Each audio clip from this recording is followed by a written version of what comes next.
This is the Greg Bedard Patriots podcast with Nick Cattles.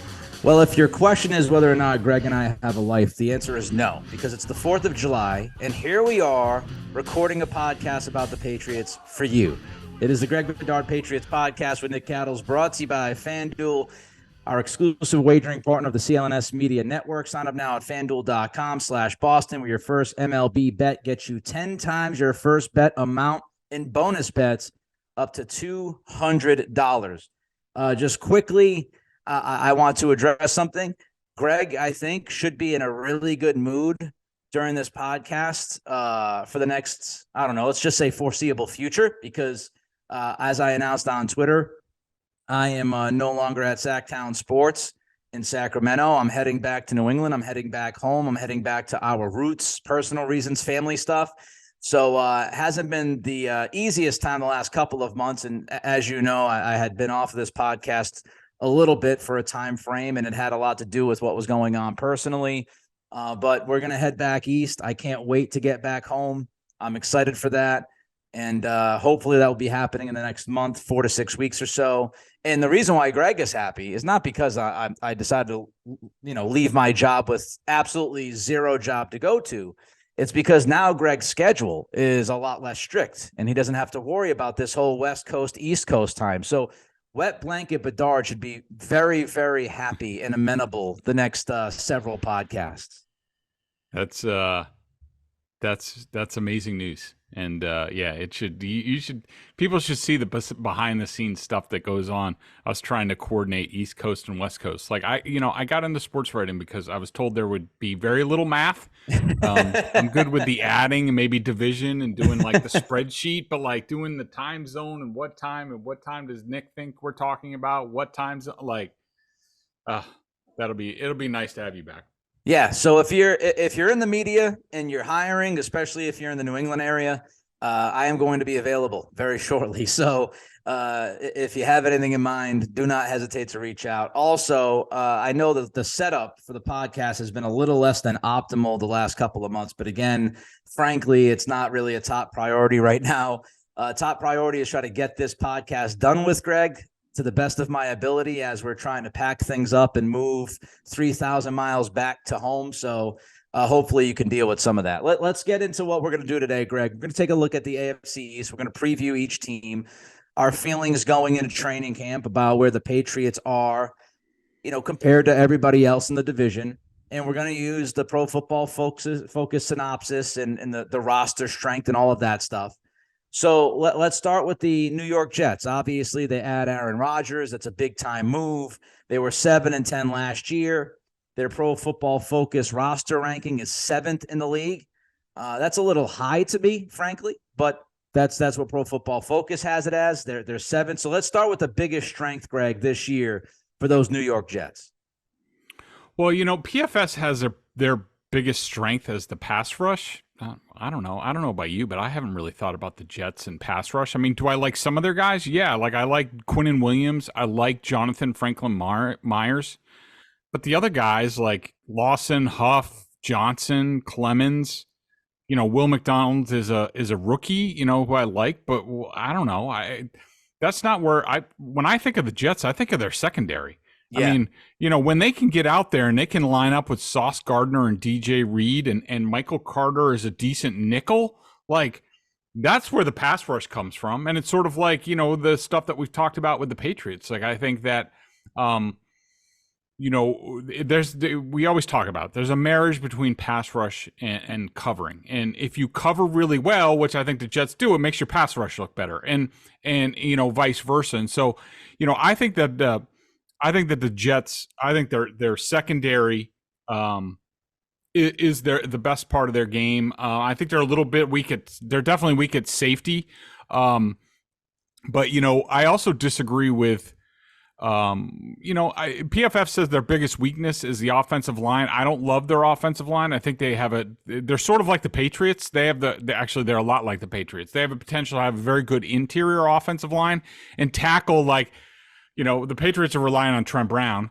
The Jets are relying on Dwayne Brown. and you're trying to get Becton back in the mix. He, they named him as an X factor. Completely agree. This is a guy when he's healthy and engaged, and supposedly he's lost a bunch of weight, and he's blah blah blah. He has the potential to be the best left tackle in the game by far. I mean, that's how good the guy is. And some of his snaps, even as a rookie, that's how good he was. But when I look at the Jets, and Nick, I'll be interested to hear. It's a 9.5 win total for the Jets. I would probably go slightly over, but when I look at it, I don't love the receiving core. I love Garrett Wilson, but Alan Lazard, Mecole Hardman, and then you mix in the offensive line. Like, I think Rodgers, similar to when he was with the Packers, is going to do a lot of heavy lifting. And can he do that in the first year? Like, I feel much better about the Jets defense than I do the offense, but I don't think they're far and away better than the Patriots right now. Yeah, I mean, I think I'd probably go slightly over. I actually feel they're a 10-win team likely when you look at all of the things that you mentioned. The pass rush, I agree with you. Quinnen Williams is a beast. He's an absolute beast. He had a terrific season a year ago. The guy is just an impact player up front. But Sauce Gardner, to me, is this team's best football player. If he continues to improve from where he was last year as his rookie season, he's a legitimate shutdown corner top guy in the league. You don't find many of those. He is what Patriots fans should be hoping in Christian Gonzalez. Even if you get 90% of what Sauce Gardner gave you for the Jets last year, if the Patriots get that from Gonzalez, you feel really freaking good. So Sauce Gardner is their best football player to me. It all comes down to the offense and Rodgers. And what Rodgers are we going to see? Are we going to see the motivated Rodgers, chip on his shoulder Rodgers, somebody who is able and willing to lift the rest of the team up when he needs to? Because what we've seen is Rodgers is conservative, and he's never really thought that way. Not a lot of people in the national media talk about it. Greg, you've hit this a lot. I've talked about it as well over the last few years. He plays safe. He plays according to his passer rating. He doesn't try to, zip it into tight windows all the time. He's prone to not take risks downfield. And his mobility is not the same as it was, obviously, because he's close to 40 now. So what level is Rodgers at? Is he going to be the screw you, I'm going to prove to the Packers that they suck, and I'm going to be all world this season? And mentally, if he's thinking that way, can he physically follow that up? Can he be the guy physically that he was 3-4 years ago? It remains to be seen. I'm not going to sit here and tell you that he is going to be a bona fide top 3 quarterback this year because he showed up at mandatory mini camps and stuff like that. And he's been a great teammate. It's the honeymoon. Everybody's kissing his ass. Everybody is telling you how great he is. He probably loves the situation in New York because he's got a bunch of young guys looking up to him. And I think he enjoys that. But it does come down to the quarterback play. I like Robert Saleh. I think he's a steady head coach. I think he's really good defensive mind. But yeah, I feel like they're a 10-win team. I would agree with that. I just wanted to follow up on Rodgers real quick because you brought up a good point about Rodgers, and I saw something the other day, and I'm sorry, I forget who said it. I think I was scrolling Twitter, and one of those autoplay videos came up, but somebody was talking about so Rodgers is in a similar spot that Peyton Manning was going to Denver, that Tom Brady was going to Tampa. Those guys were largely successful. Brady right away, took Manning a couple of years. But those guys were successful because they, like you talked about, chip on your shoulder, but they were all in, and they did try to lift the boats of everybody. I mean, when you get in a situation like that, Brady had to work his ass off to pull that Tampa Bay team. Now, I think some of that gets a little overrated because I do think that team had a lot of talent, but I think at least in terms of the offense, Brady had to do a lot of lifting of everybody and getting them to a new level. Peyton Manning had to do the same thing, had to work with Adam Gase to sort of bring his offense and meld the offense. It takes a lot of work to do that and make this situation work. Is Aaron Rodgers going to put in the same amount of work around the clock in the offseason, during game week, like all that stuff? Or is he going to be the Aaron Rodgers that I've largely known during his career, which is, he just worries about number 12 or number 8 now that he's wearing that. Like, he's just like, well, I'm going to do my job. It's up to the coaches. It's up to the other players to do their job. Is he going to change? I don't think that works. And to me, that's the biggest question mark about the Jets going into the season. Is Aaron Rodgers going to lift everybody with not just his play on the field, but everything that's vitally important from, Monday to Sunday? He's also a different quarterback in style than those two guys. Those guys could rely on just hanging in the pocket. Not to say that Rodgers can't throw from the pocket. He obviously can. But Rodgers has always had the mobility to move around the pocket a little bit better than Manning and Brady, even though Brady was terrific at moving within the pocket and manipulating it. Rodgers has been able to utilize his mobility at times when those two other guys wouldn't be able to. And again, as he ages, he's not as likely to do that. The rookie to watch, the one thing about the Jets we didn't hit is Joe Tippmann. I don't know him from a hole in the wall. I don't know if you have any comments on that, but that's the rookie to watch according to PFF. Good player, but I worry about centers as rookies, especially, you're going to have a rookie working with a 40-year-old quarterback in terms of, what he wants to do. That stuff takes time, but he's certainly better than Connor McGovern, who they used to have there. All right, let's jump next to the Patriots. The Patriots are up next here. When you look at what they did, we all know 8-9 a year ago. The Pro Football Focus roster strength is 18th in the league. So they're telling us that the Jets roster is at 7. The Patriots roster is at 18. Again, I think that's a little bit too bullish on the Jets. I think the Patriots might be a little bit, lower than I would anticipate, but not by much. I look at the Patriots kind of in the middle of the pack. So anywhere from 15 to 18 is fair. I think the Jets are a little bit overrated by Pro Football Focus, but Greg, the PFF biggest strength this year is really following the narrative we've heard the last several weeks, which is this team's defense. Yeah. Let's play a little game of let's go through these and give our own take. So PFF says biggest strength in 2023 is the defense. I say, well, that's pretty general, but so I'm going to go their biggest strength is going to be the ability to mix and match at safety with different things. We've talked about it, Marte Mapu, Kyle Duggar, just their ability to match up, I think, is much better with different offenses and different styles of offenses. To me, that's their biggest strength. What about you? Versatility kind of goes in line with the amount of options at safety, but I think they have a number of guys that can play different roles in this defense if they want them to. They can deploy them in different ways, which I think they will. So the versatility kind of stands out to me on that side of the football. I know you said last pod that, people kind of overrate the idea of changing things pre-snap, post-snap. But the versatility is a big check mark for this team. Yeah. And I think we go back 2 or 3 years ago, that wasn't necessarily the case. The more athleticism that they've brought into this program, the better. So I would say their biggest strength is going to be their defensive versatility. Biggest weakness, Greg, PFF says wide receiver. I disagree. I think it's offensive tackle. By far. I mean, I think they're, like we've said, even if they don't add DeAndre Hopkins, I still think they're decent enough between receiver and tight end, like the different, whether you're running 2 tight ends and 2 receiver or whatever, they have enough to make it work. I think it's clearly offensive tackle where, as of today, considering the last time we saw Trent Brown and what kind of shape he was in, they don't have one good starting offensive tackle at left or right tackle.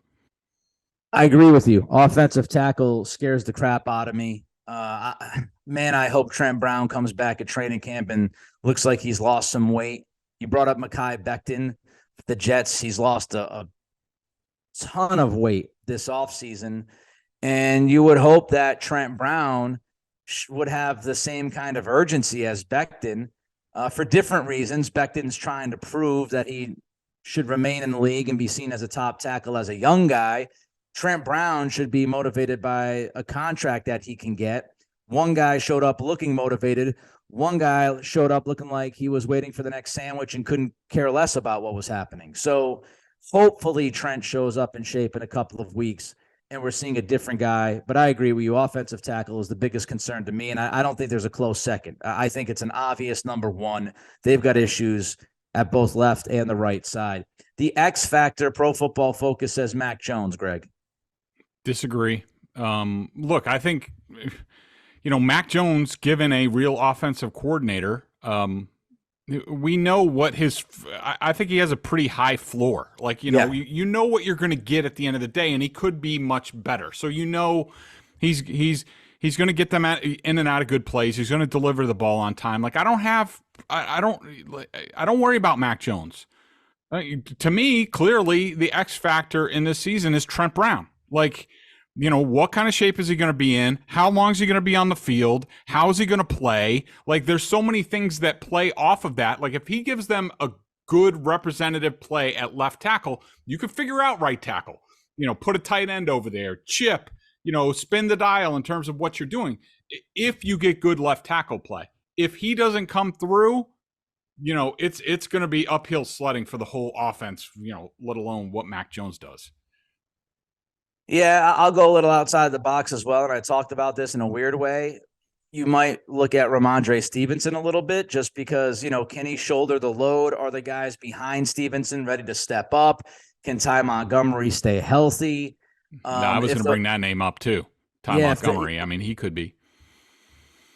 Yeah. So, you look at the wide receivers too with the health, right?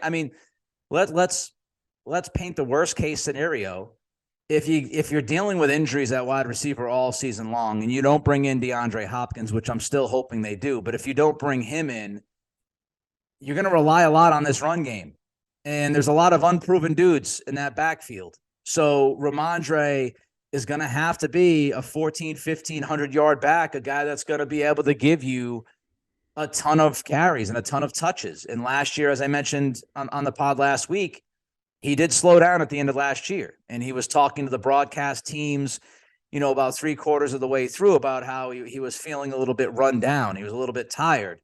So I think, if those receivers don't step up and stay healthy, all eyes are on the run game because then that will help also protect Mac and the offense. So Ramondre could be very big this season. Rookie to watch. This strikes me as, the old national perspective that hasn't been paying attention every single solitary day because they list Keion White as their rookie to watch. And I guess he would be a rookie to watch to see if he could actually make the team or even the practice squad because all reports are, Greg, Keion didn't really have a great showing a couple of weeks ago. No, there's not one reason on the field in what we've seen so far that leads you to believe that, he's going to be their best rookie. It's much more likely from what we've seen that it's going to be Demario Douglas, who was drafted after him. As far as rookie to watch for me, I'll leave Christian Gonzalez for you, and I'm just I'll stay in character, and I'll go a little bit outside the box and say, City So at right tackle. He could, if he pops, and he hasn't yet, but he's young, he's a rookie, what have you. There's a long ways to go. If he pops and is sort of like a young Marcus Cannon type and can slot in there at right tackle, he makes this team a lot better. It makes me feel a lot better about the offensive line. So, I'm going to say City So. I like that. Well, we talked about the draft going back to that episode. And you and I went back and forth on how we read certain things in that draft. And I had mentioned, like, my initial reaction when they picked 3 interior linemen, bing, bing, bing, I didn't like it at all. But then listening to the post-draft comments from the team and from Matt Groh, started to say, well, if City So can prove himself to be a tackle, then I really don't have a huge disagreement. Could they have tried to get a guy earlier? Sure. But we look at what they did, and I can't necessarily go crazy because some of those guys have looked pretty damn good. The Gonzalez pick was great. The guy I would pay attention to is Marte Mapu. That might be a little lazy on my part because there's been so much talk about him. But, Greg, if he can walk into this defense day one and make any kind of impact, he's precisely the kind of guy that you and I have talked about for the last several years. that this defense needed. They needed athleticism and they needed versatility at that second level. He could play second level. He can play third level. He's, violent when it comes to hitting people. He's a little bit, as far as on the field style, he is different than Christian Gonzalez. The questions about Gonzalez, whether or not he's always willing to go downhill and smoke a dude, like Marte is ready for that. So I think Marte Mapu is somebody that we can really pay attention to. Keion White, I kind of see as he might have some impact, but I'm really looking at him as a year 2 guy to kind of take that jump. He might be able to chip in this year, but he's more year 2 to me. Gonzalez is the easy one, the low-hanging fruit, first-round pick, drop to 17, all that stuff. If he plays to his potential, he's going to be a stud. But Mapu is interesting to me, and I also like the So thing. I really do. Over-under win total, 7.5 for PFF. I'm still in the same spot, so I got over at 8 and 9 right now, and that will the next time I will adjust that is right before the season opener, right after I get to see the team all training camp, after I get to see the preseason and watch the film. Then I'll have a better grasp of where this team is. But for now, I'm over at 8. I think 7.5 is low. Right now I could see 9. But much like you, we approach things similarly, Greg, when it comes to, prognosticating and our predictions. We tend to slow it down a little bit more versus some other people who want to go ham right away. They see mandatory minicamp and they're like, 12-win team. Absolutely. Settle down, pump the freaking brakes. So I think, right now I'd say over 7.5.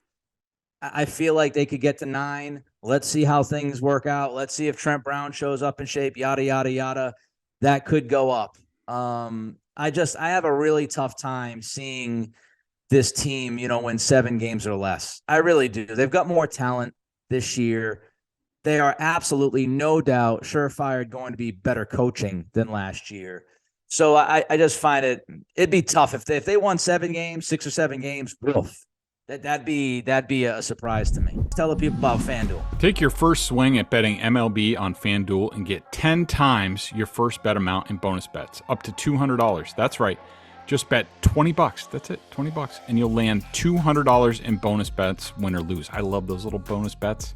I just sprinkle them all over the place. That's $200 you can spend betting everything from the money line to the over/under to who you think is going to slug the first home run. All on an app that's safe, secure, and super easy to use. Plus, when you win, you get paid instantly. There's no better place to bet on MLB than FanDuel, America's #1 sportsbook. So sign up today at FanDuel.com/Boston to get up to $200 in bonus bets. That's FanDuel.com/Boston. FanDuel, official partner of Major League Baseball. All right, we're about to get to Miami, the Dolphins. I would like to bring up, though, when you look at the big picture, Pro Football Focus tells us that as far as roster strength goes, they believe that 3 of the top 10 teams in the league are in the AFC East. That's what they're telling us roster-wise, because they had the Jets at 7. They have the Dolphins at 10. We'll get to the Bills in a minute, but obviously you could imagine the Bills are going to be better than both of those teams. So PFF is very, very big on the AFC East here as far as the top 3 go. 3 roster strengths in the top 10 throughout the league. So that speaks for itself. But, Greg, we got the Dolphins, 9-8 last year again. PFF says they have the 10th strongest roster in the league. Biggest strength, wide receiver. Yeah, I would agree with that. I mean, they have just, so many weapons all over the place. I'm tempted to say Vic Fangio, who came on as defensive coordinator. I was just looking up some stuff on the Dolphins. Like, they were 24th in the league in scoring defense last year. Like, Fangio, we talk about the impact that Bill O'Brien's going to have here. And it's similar. I mean, the Patriots offense was ranked about same spot, 24th. Which coordinator is going to have a bigger impact? It's tough to compare offense to defense, but I just think the world of Fangio, and I think that he's going to boost them. But I would say, yeah, the biggest strength is, Tyreek Hill, Waddle, all they got going on over there. It's just, can they protect and can Tua stay healthy?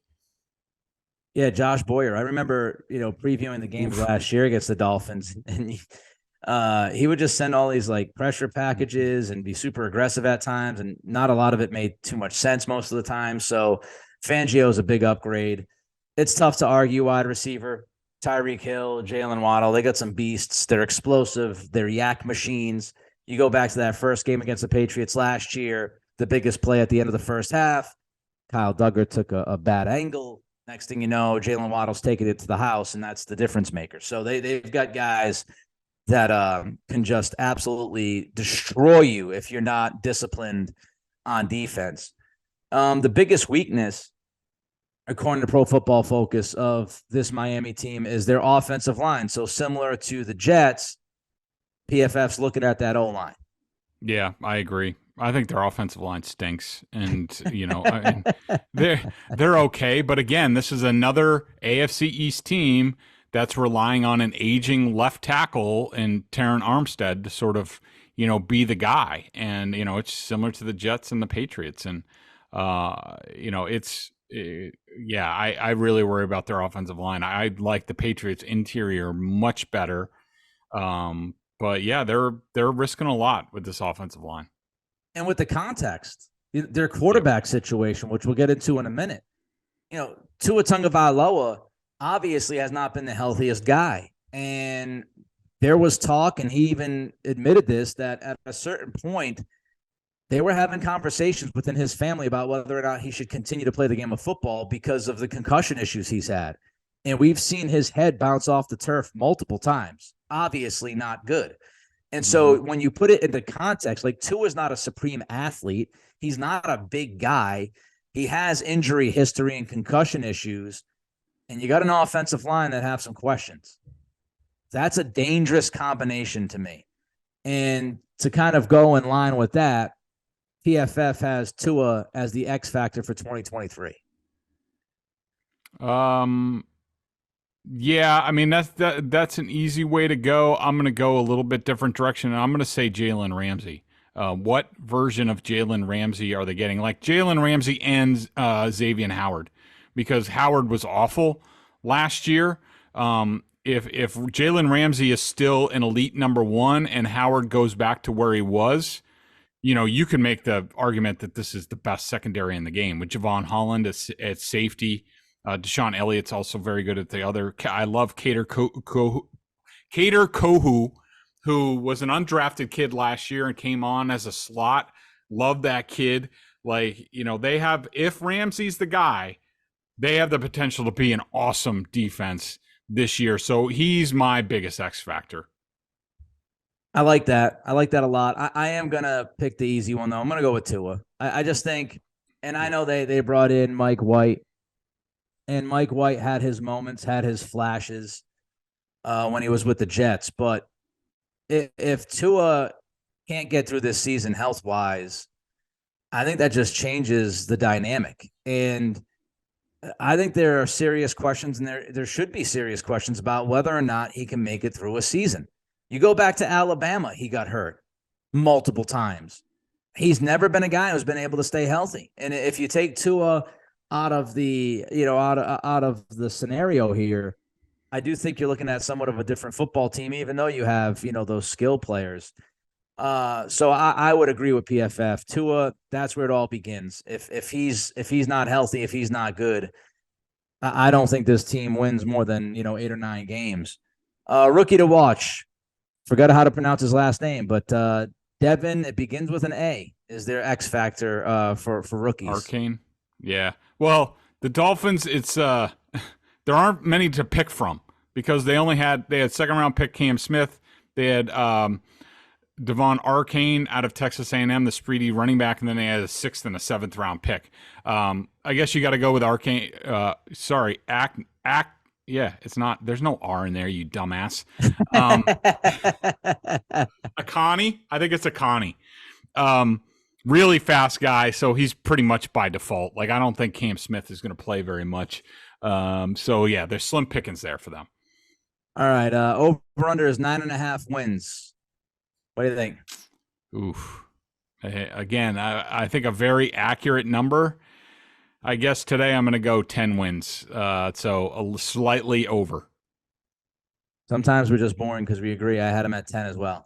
All right, the Buffalo Bills. This team's interesting to me. They were 13-3 last year. Yes, 13-3 because, again, remember, they're Bengals game, Monday Night Football, DeMar Hamlin, that game was never played. So they ended up finishing with 16 games on the season, 13-3.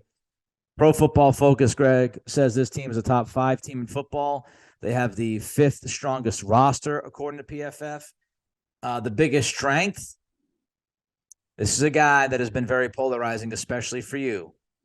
Josh Allen is their biggest strength.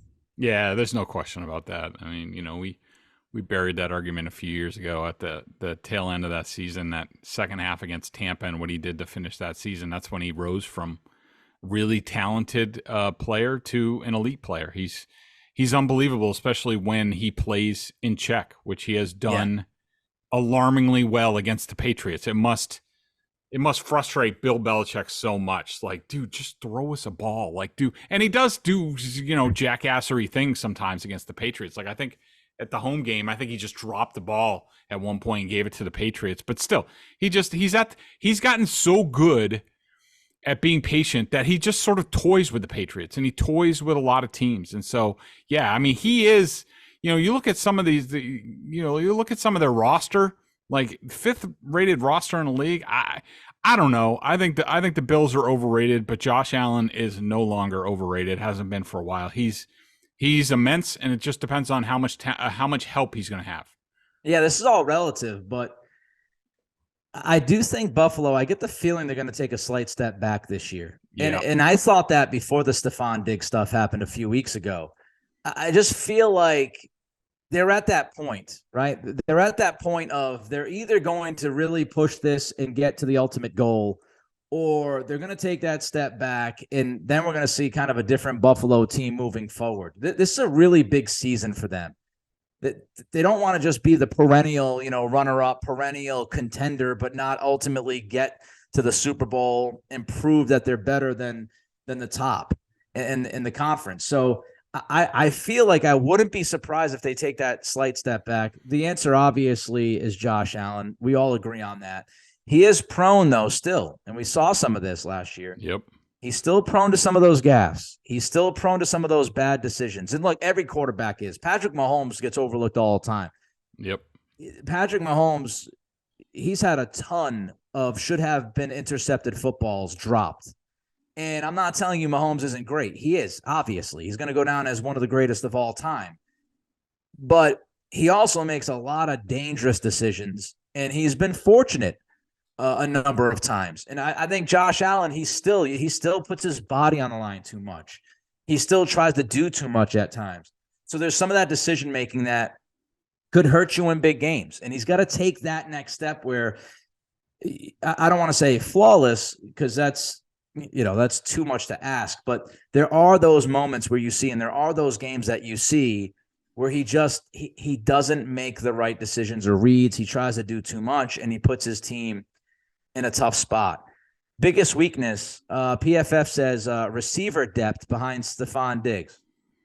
I think it's the offensive line in general. I mean, I don't love their receiver depth, and we'll get into how I think they can be a little bit better. I mean, you do think this is a tailor-made group for DeAndre Hopkins to walk into and make a lot better. I mean, they have them as, Stephon Diggs, Gabe Davis, who's wildly inconsistent, and then some dude named Deontay Hardy. I have no idea who that is. But to me, it's the offensive line. Like, Deion Dawkins is pretty good at left tackle. I think Connor McGovern, the left guard, who I think used to be with the Jets, he stinks. Mitch Morris, the center, he stinks. Ryan Bates, the right guard, he stinks. Spencer Brown at right tackle, I don't love him. I wouldn't say he's as bad as the other guys, but you talk about the Bills or people talk about the Bills and their lack of running game and stuff like that. It's not the running back. They're always trying to bring in a new running back. Talking about Dalvin Cook. I mean, they have James Cook, who's good.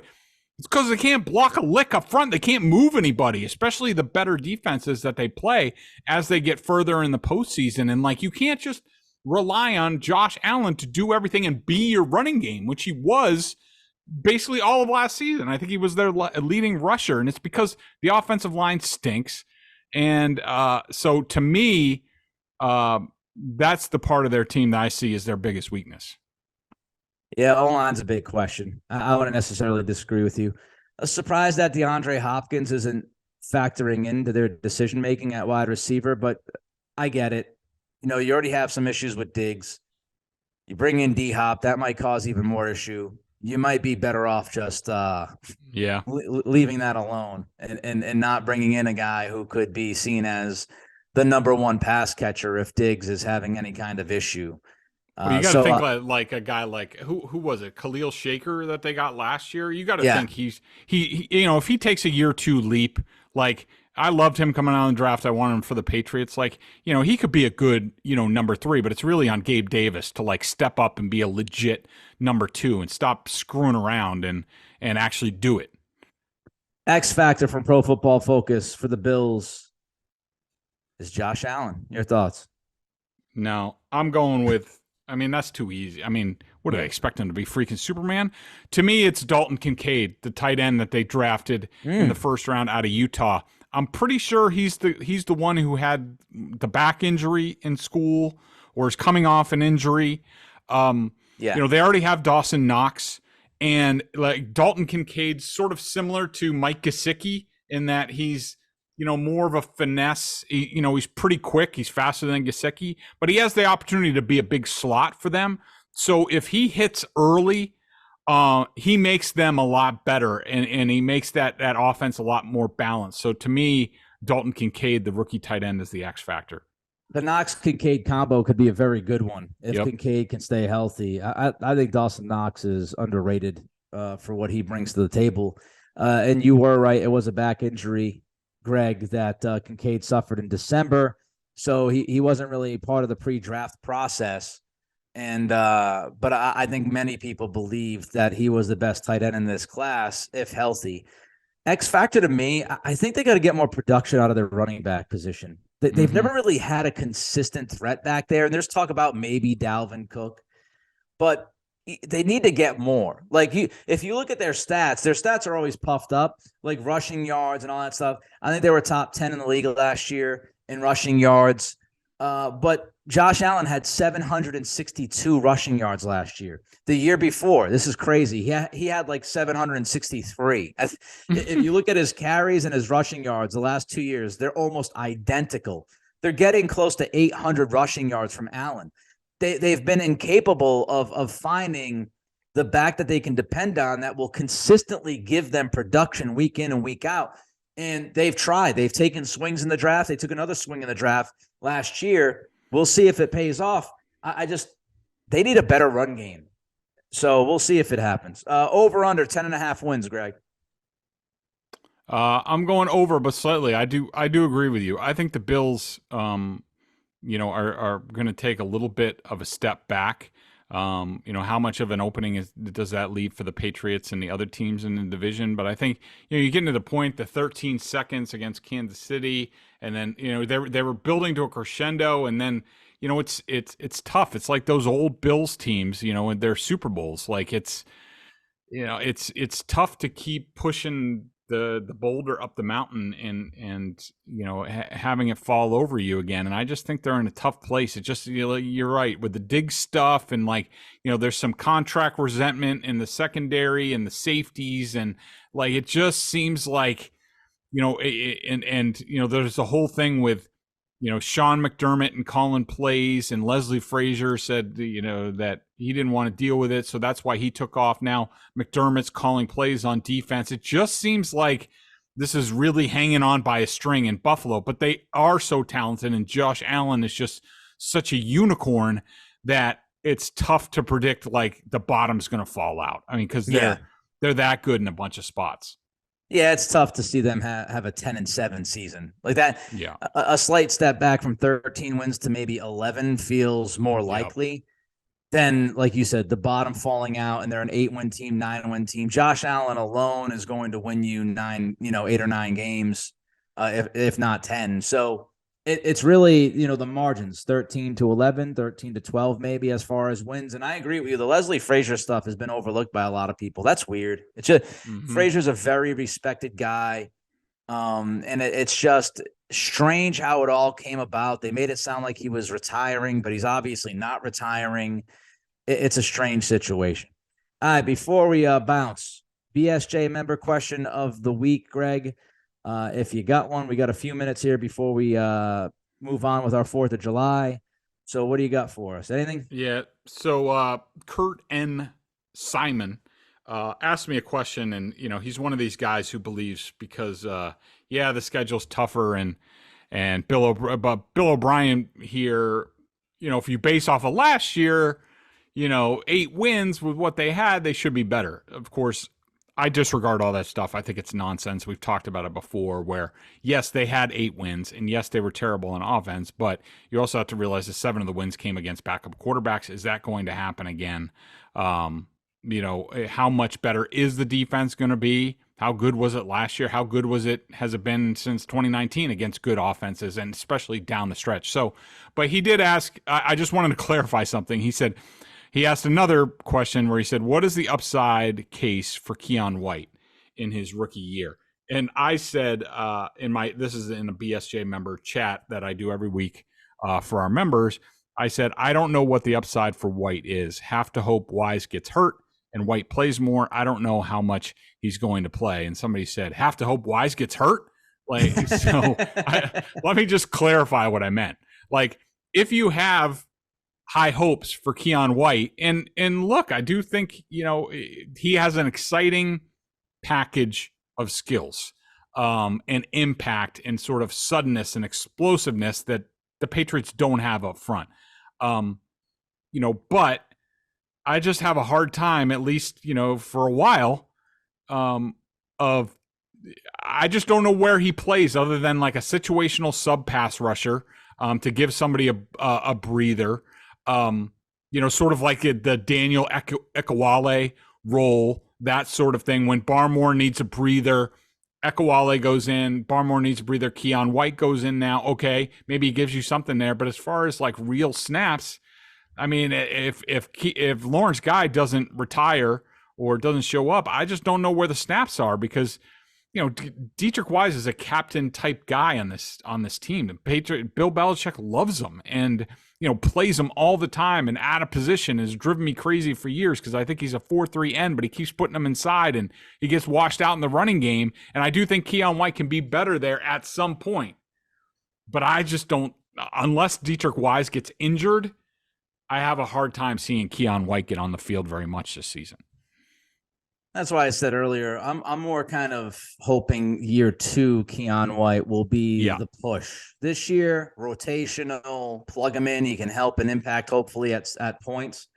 But really year 2, year 3, I think is where you want to look at for White to have that push on this roster to provide that impact on a weekly basis. I think he's going to be part of the equation here. I don't think he's going to be an overwhelming part of the equation for things that Greg just outlined. All right, everybody. Enjoy your 4th of July episode. Brought to you by, of course, FanDuel. Exclusive wagering of the CLNS Media Network. Sign up now at FanDuel.com/Boston. And your first MLB bet gets you 10 times your first bet amount in bonus bets, up to $200. So enjoy that. Enjoy FanDuel. Enjoy your 4th of July. Be safe. Try not to blow off any digits with any fireworks. Things happen. Let's be very protective of each other here. And hydrate. Very important, very crucial part of your 4th of July is hydrating. So you want to do that as well. He's Greg. I'm Nick. I'm looking for a job if anybody's interested. I have some experience in real estate. I have some experience in healthcare. I don't want to do any of that. I would like to be doing media. So just keep an eye out on that. At Nick C Radio on Twitter. Everybody be good. Greg and I will be back next week. Until then, be safe, be healthy, and enjoy yourself.